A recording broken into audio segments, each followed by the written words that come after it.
Gaano man karami ang sakit at karamdaman, tsak siguradong ito ay may kagalingan. Panoorin ito.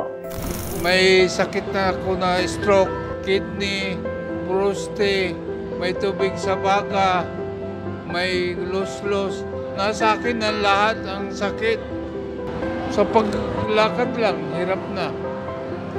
Hindi ako makakilos. Hinihiling ko sa Panginoon. Gumaling ako. Nahihirapan na rin ako. Naniniwala ako na papagalingin niya ako sa araw nito. Ang dami niya pong sakit. Kumusta na kayo ngayon? Hindi ako tumatagal ng nakatayo. Biglang nawala yung sakit ng balakang ko. Saka yung bigla akong nakaramdam ng himala.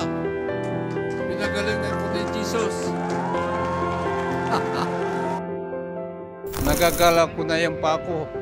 Natataas ko na yung dalawang kamay ko eh. Totoo palang binagalang niya ako ng Panginoon.